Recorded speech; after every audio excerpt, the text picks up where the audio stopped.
Hey everyone, it's Colin. How's it going? Just a impromptu video. I'm kind of in between other projects right now, and I ran out recently to pick this unit up from a used music store. It's for a larger, kind of longer term video I've been working on. I needed it originally just for some B-roll footage, but in playing around with it, it reminded me just really how cool this kind of technology was.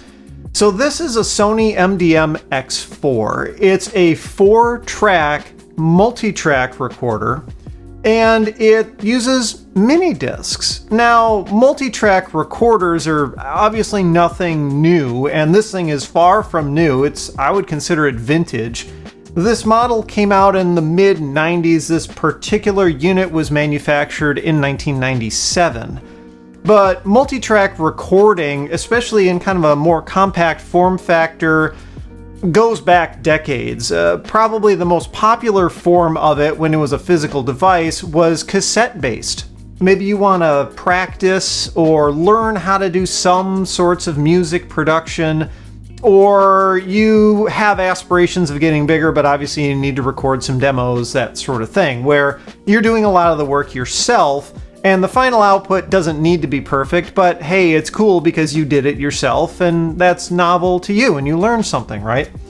The other use case was actually somewhat professional, where you would have perhaps even well-known musicians use these sorts of devices at home to rough out demos of their music. And then only once they got comfortable with the song would they then all go into the professional big recording studio and actually record the song for real. I don't think you're gonna see too many like big name commercial releases coming out of a device like this. Now, when I bought this unit, it came with 2 of these discs, and these are MD data discs. They hold about 140 megabytes of storage, but they're special in that they aren't formatted quite the same way as regular MD audio discs.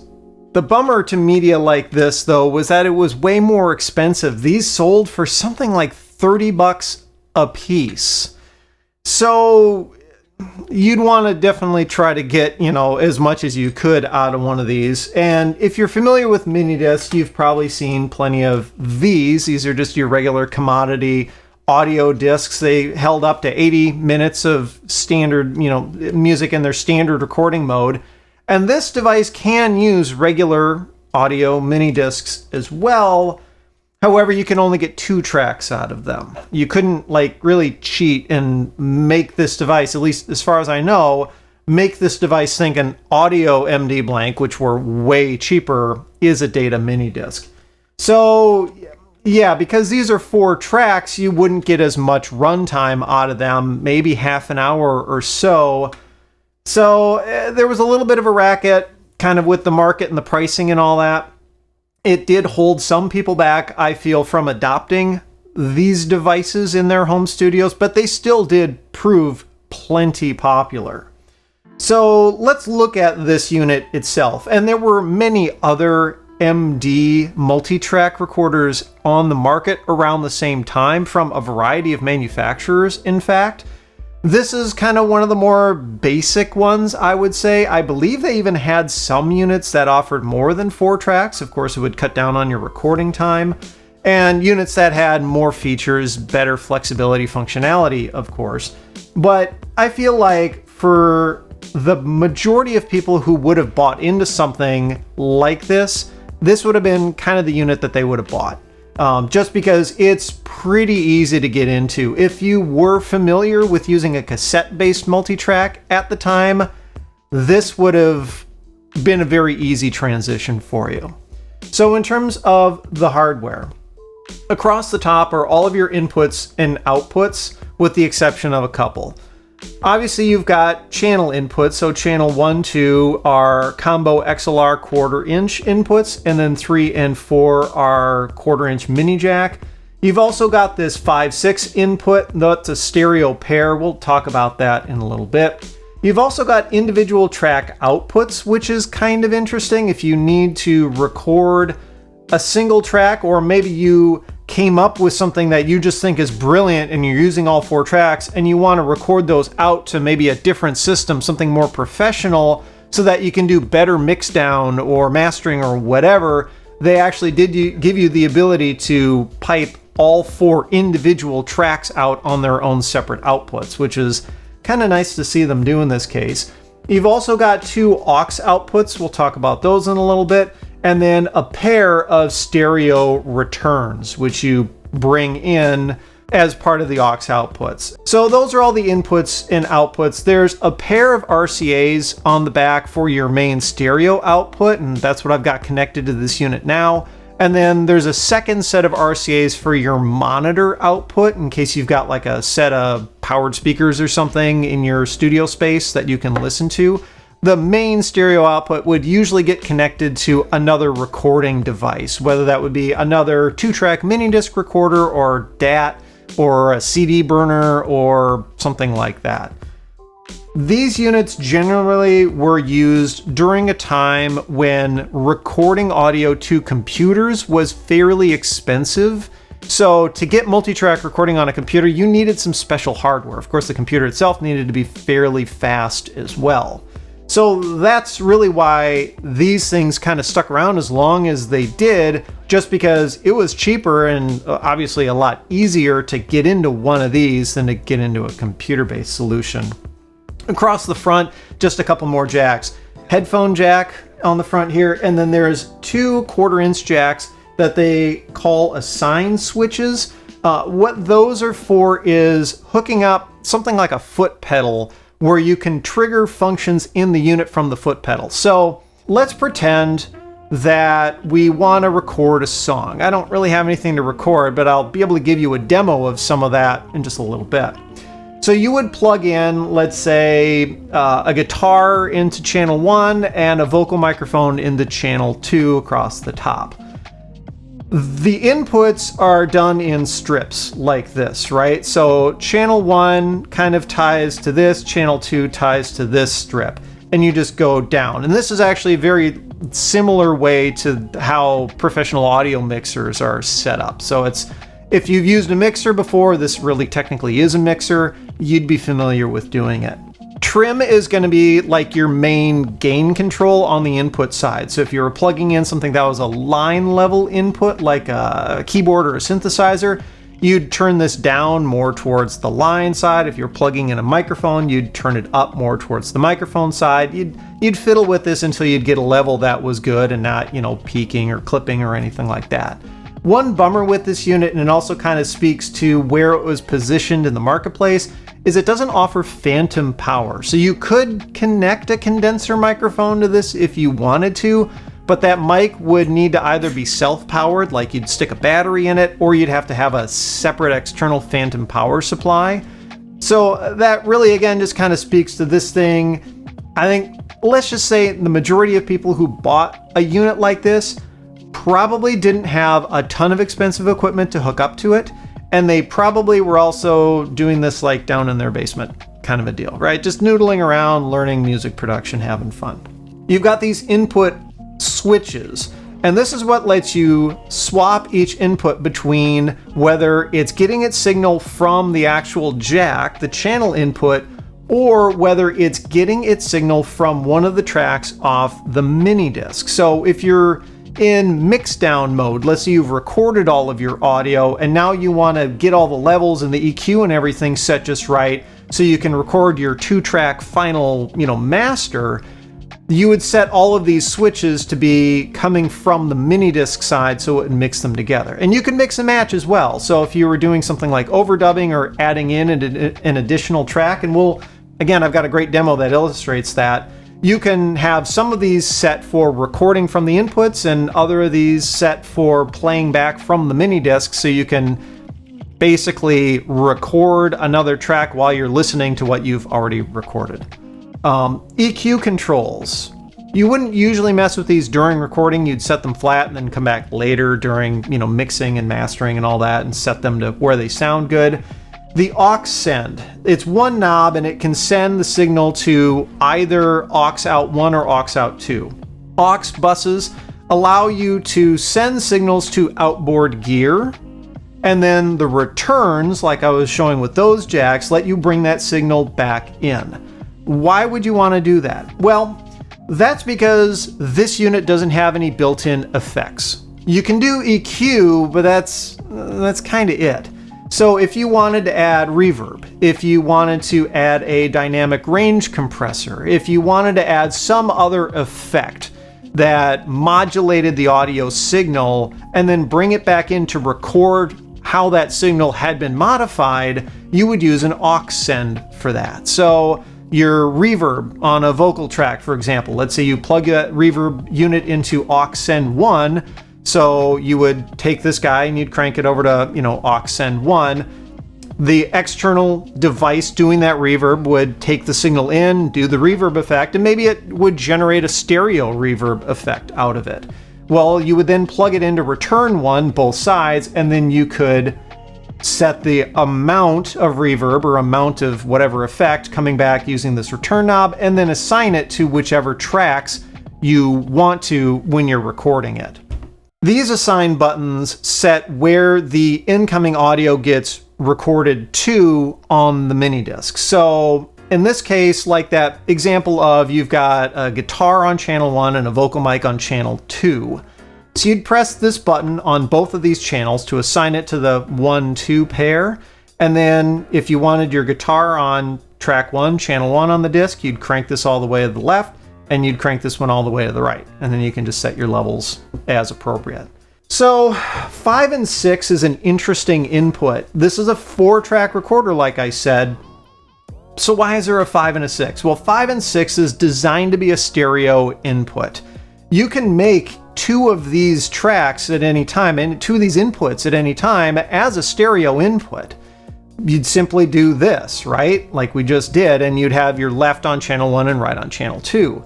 But maybe you don't want to do that. Maybe you want something a little bit simpler. Maybe you want to leave a device connected all the time and then only plug and unplug and repatch devices on channels 1, 2, 3, 4. A great example I can think of for this 5/6 channel would be a stereo output from a synthesizer.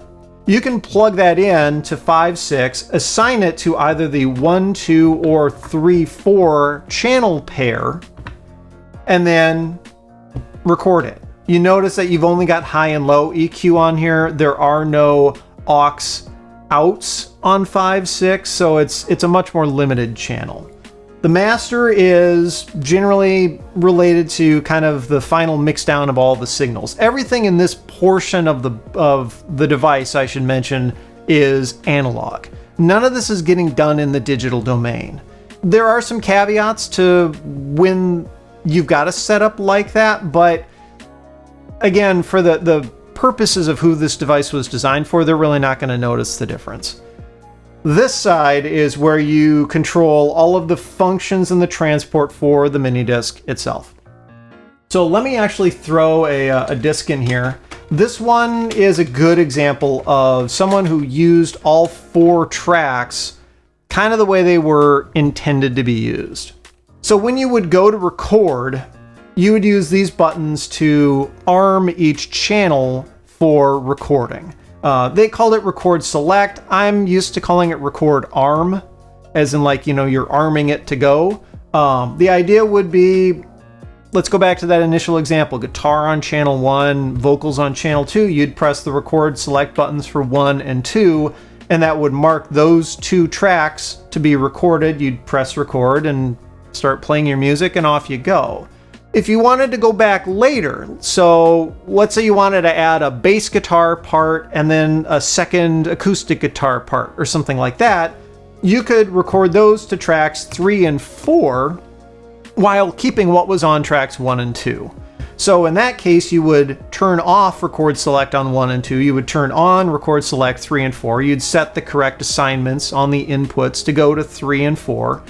And then you'd go back to the beginning of the track and you'd press record, and it would keep what was on tracks 1 and 2 and then record that new information to tracks 3 and 4 while 1 and 2 were playing. Makes sense. This is the basics of multi-track recording.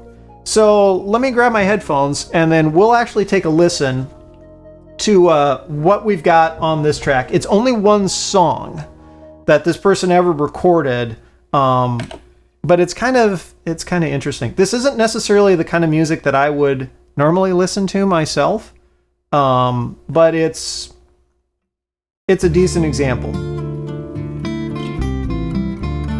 So let's get some levels set here. And you can see right off the bat we've got 2 tracks that are already in use. On a starless night in old London town, I don't know who this artist is. I googled some of the lyrics. It never came up with anything. I can only assume that it was just like a local hobbyist or something like that. If you happen to recognize this song or know who this was, let me know. They probably would have been in the Minneapolis-St. Paul metro area because that's where I live and bought this unit from. And I smile, but her face doesn't show a response or desire for a commoner spark. So we're able to listen to all 4 tracks because I've got all 4 inputs set to come from the MiniDisc track inputs. That organ's a little loud. Let's pull that back. And of course you can do some other stuff, like let's say I want to take that organ part and give it a little bit more of a stereo kind of a feel, so I can pan it further to the left, and then there's this second guitar part. Let's just kind of push that over to the right. His eye scans the room, he detects the perfume of the beautiful girl all alone. Not bad, right? So you can adjust the EQ. If you wanted to do some effects, this is, a stage that you could do that in. You could mix down some of these tracks into other tracks and apply other effects to it if you wanted. That's called bouncing tracks. I've got a good example of that on another disc we'll get to in a second, but I think this kind of illustrates the idea of how multi-track recording works, right? I hear an old woman say, I don't want to talk over his vocals, but you get the idea. You can record all of your tracks and then come back later and individually tweak them again. And this is the basics of music production even now in a digital realm. People just use their computers for this now, basically. But before this, it was entirely done in the analog domain.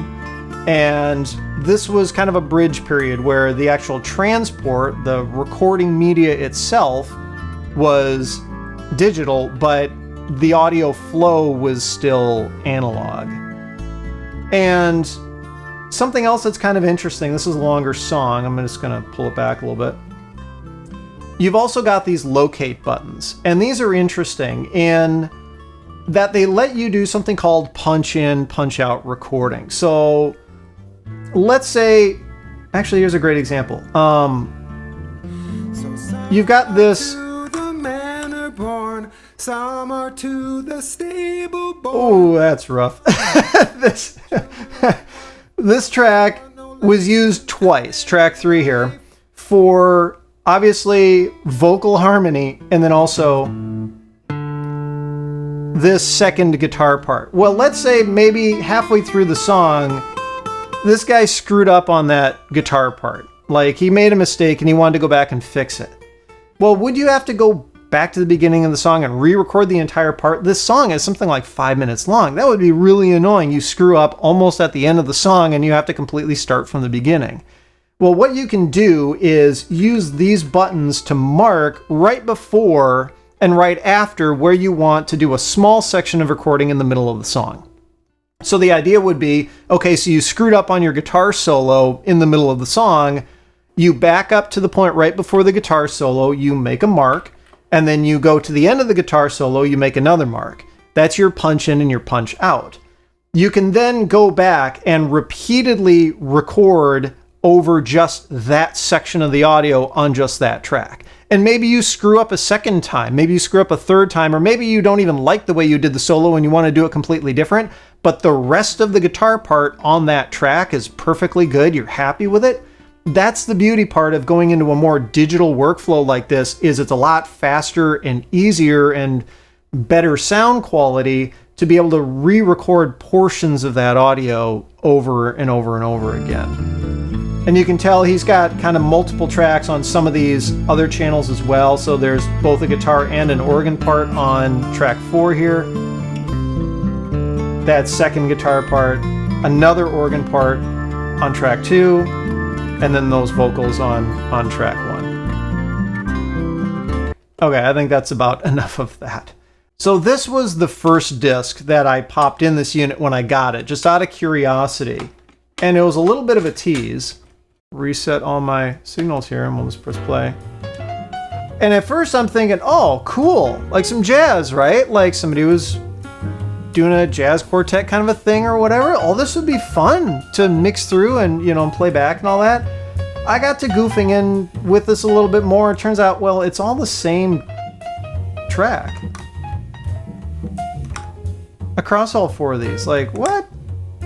They recorded the same mono track to all 4 of these. And it's like, well, okay, that's weird. Maybe this is just some testing or whatever. And then this starts.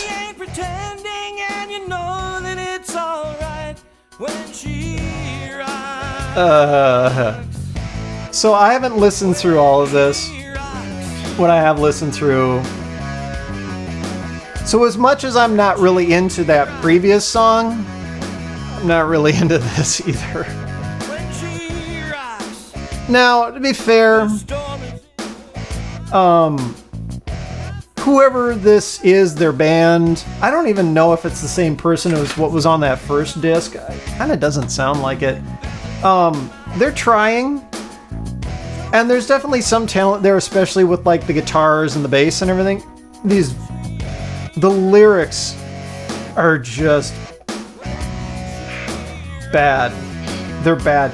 And this is the kind of music, so, you know, some music that's older ages really, really well, right? And 20, 30 years or more later, you can still listen to it, still be happy with it. It's fun. It's cool. This is not that kind of music. This is very mid-90s. Kind of a late post-grunge kind of a thing. Again, I think it's a local band doing some sort of demo.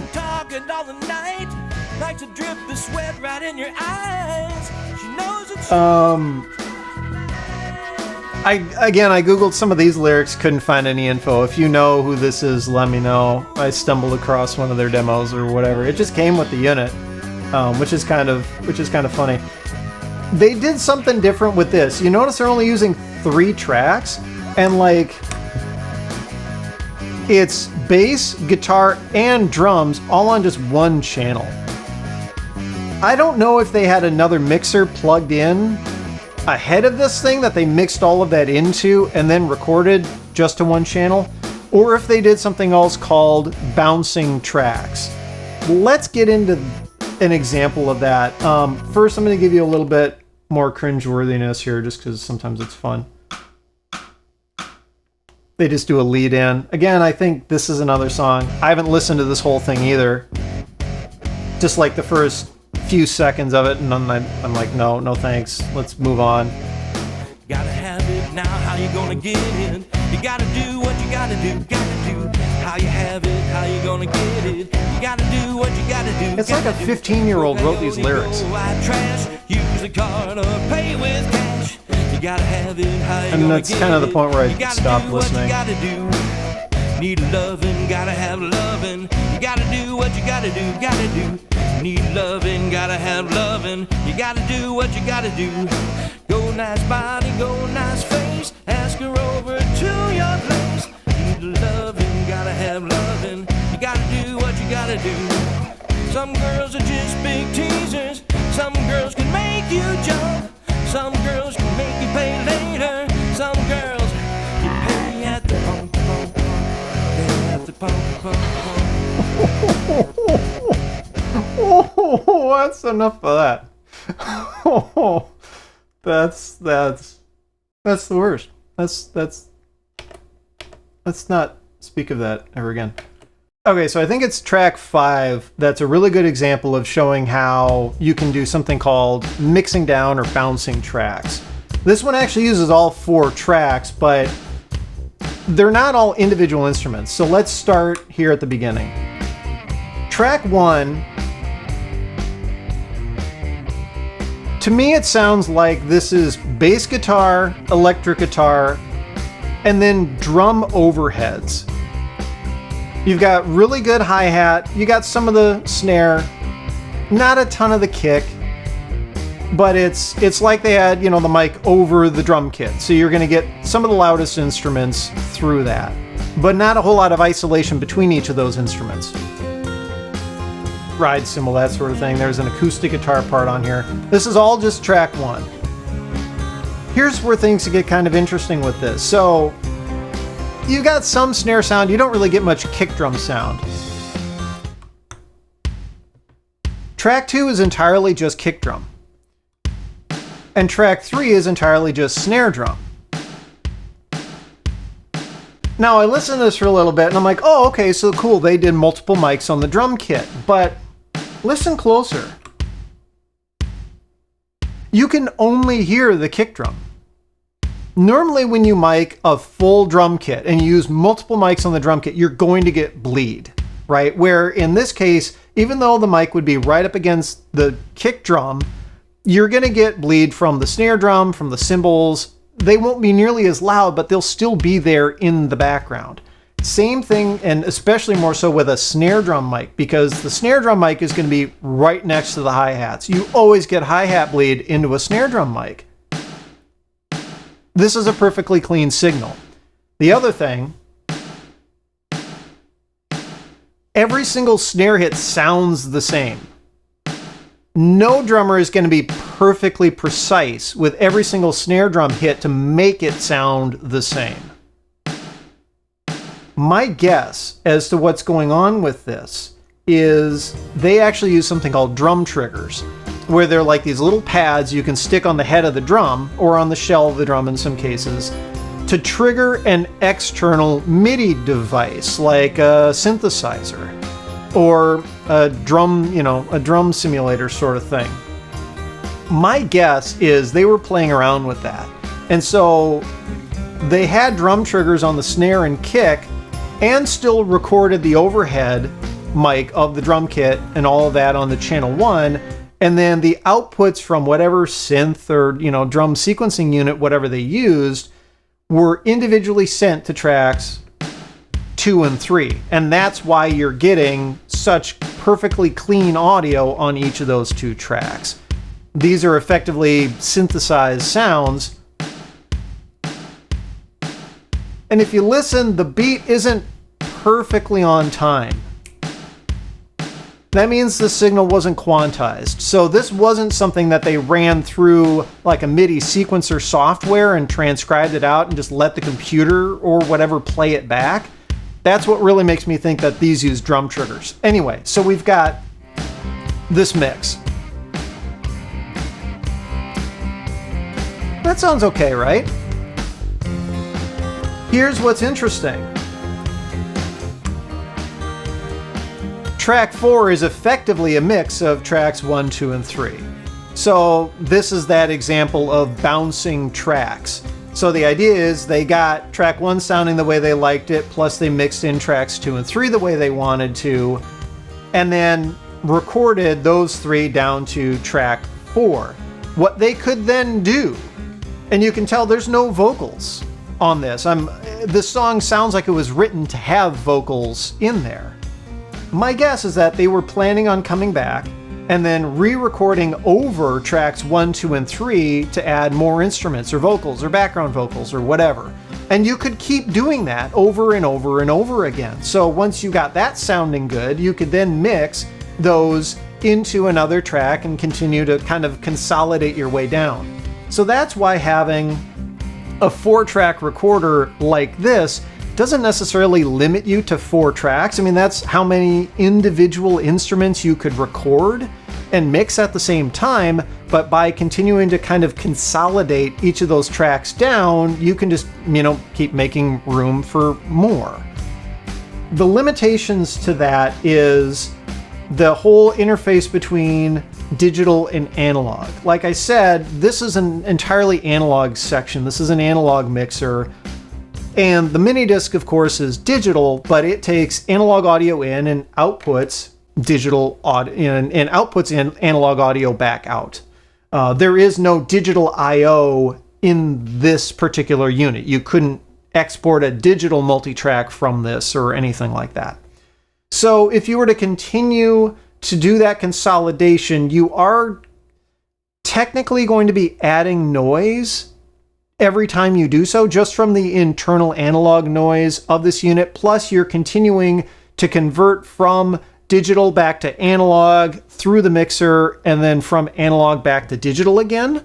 So, I mean, if you kept doing it over and over and over, just from the principle of generational loss, you're going to lose some audio quality, you're going to increase the noise.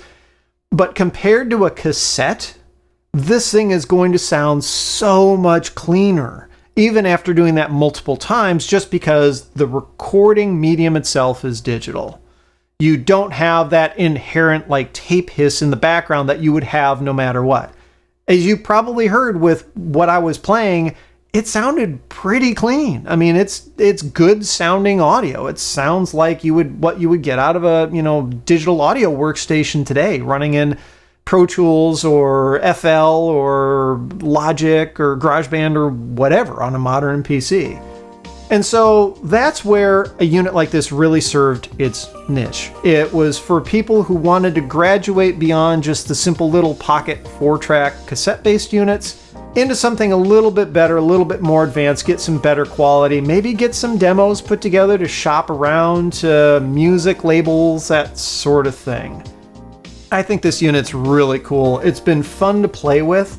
What's nice about something like this, the really high-end MiniDisc multitracks still go for decent amounts of money on eBay. We're talking a few $100. But units like this rarely go for over $100. I paid $75 for this thing, and again, it came with 2 of those MD data discs. And even to this day, these still sell for $15 to $20 each. Used ones, used blanks, $15 to $20.